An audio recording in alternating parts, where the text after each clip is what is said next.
Hello and welcome to today's content, which will be talking about Death Machine, the Esper, and the Vision card, and I'll be doing evaluation and analysis on it. Without further ado, let's begin.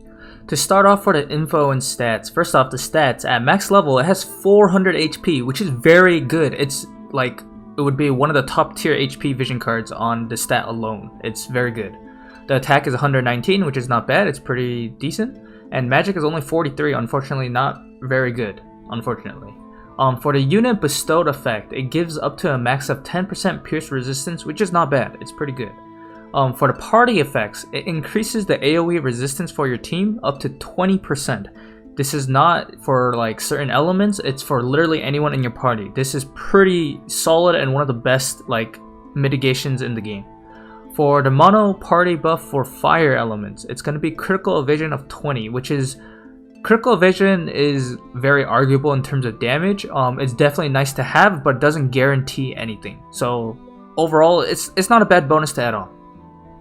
For units that would actually like or be able to kind of abuse the AoE resistance, because it stacks with bestowed effects and their mastered abilities, if King Mont had the AoE resistance like slapped on in his team, since he starts with 15, he can get up to 35 just with this. If he like slap on Brigadine, he would have even more. And if you slap on his own vision card and someone else is using Death Machine, he can even stack it up even further. This is the exact same scenario, same with Cloud, because he also has AoE resistance. Specifically, Charlotte is here. She's not out yet, but she is in JP. She will be coming out for us in about a month's time or so within.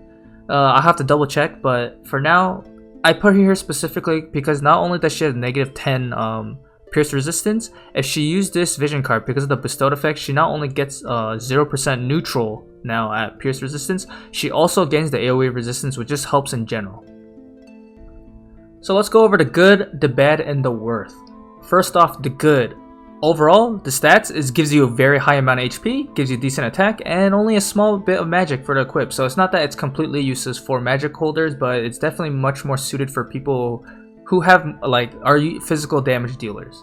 The bestowed effects are pierce resistance for 10%, which is not bad overall.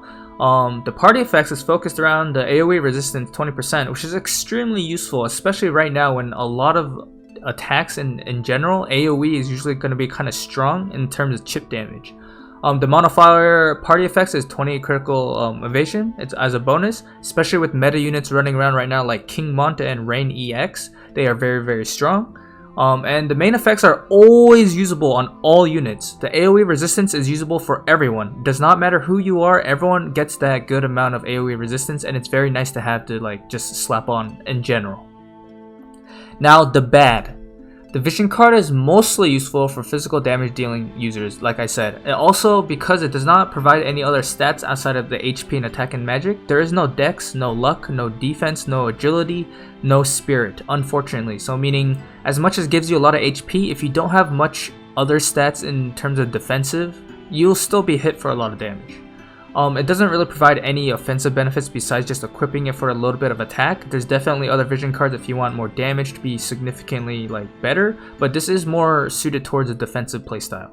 While the AoE resistance is very effective, the vision card has very little to almost no usage at all against single target abilities. For example, Tidus's Jet Shot is not affected by AoE resistance because he's using a single target ability. He basically gains full damage potential against you if you use his vision card because it does not help against it.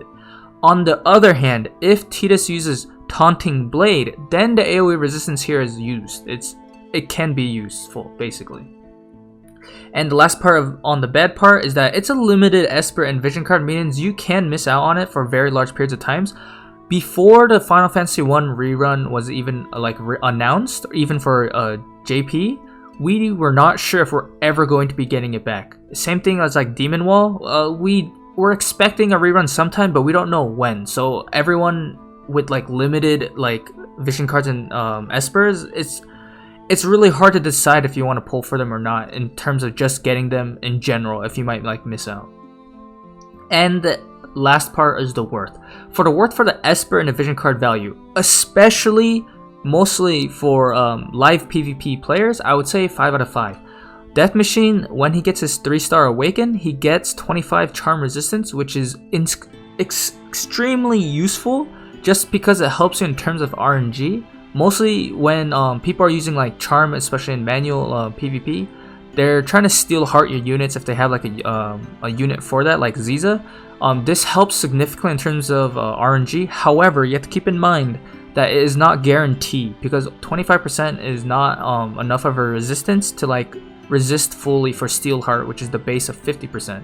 Regardless though, you get slash up on the Esper, you could get defense up on the Esper, you get missile resistance up on the Esper, as well as fire resistance up on the Esper. So from the Esper alone, I would say coupled with the vision card, I would give it a 5 out of 5. It's definitely worth pulling.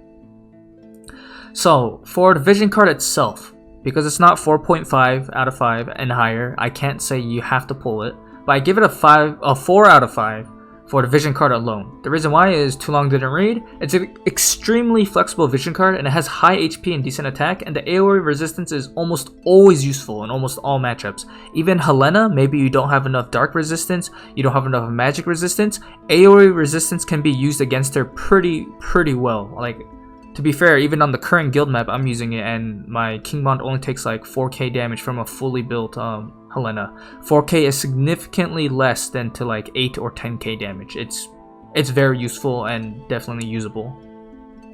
The critical evade is unfortunately only limited to fire, but the main effects like the party AoE effects it can be used for any unit because that one is not limited to elements. This is also that the AoE effects for party can stack with master abilities as well as AoE effects in general, as long as it's not like multiple party effects. So if you use like a TMR for AoE resistance, you used this vision card as well, then it can pretty much just be like stacked up pretty high actually. The pierce resistance on the vision card also helps in general to the bestowed. It helps a little bit cover in the pierce matchup. Obviously if you have like a decent amount of pierce resistance already, this does help it get you much tankier in that in that regard. The equip stats, unfortunately, as I said earlier, like compared to newer vision cards, does not give you any like spirit, defense, agility, dex, or luck or anything, so you're just getting the flat basic stats from it in general.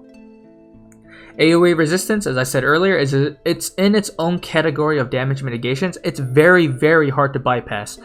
This gets to the point where like sometimes was it Black Robed Helena, if she has the chance to use like Shadow Flare instead, which is it Shadow Flare, I think? But I think it's Shadow Flare from the Black Rose Helena vision card. That vision ability will be one of the more unique vision card abilities that is able to kind of reduce your AoE resistance. Outside of that, however, it is very difficult to bypass this type of damage mitigation. The critical evasion actually helps King Mountain Rain specifically and other fighting units as well, and it gives you a better RNG chance to not take a critical hit, which could make a difference between life or death, or if it's not significant enough, then it doesn't really make too much of a difference. It just depends on the scenario and what happens.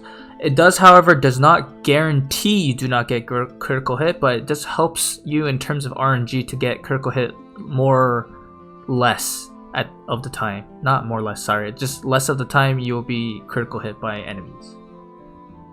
And I have to say before I end this slide is that basically, if you do not have the Holiday Vision card, which has, I believe, Ildira and El Sorel eating for the AoE resistance, which is good for magic users only, this one is basically the physical counterpart, and I highly recommend grabbing it if you don't have at least one of the two.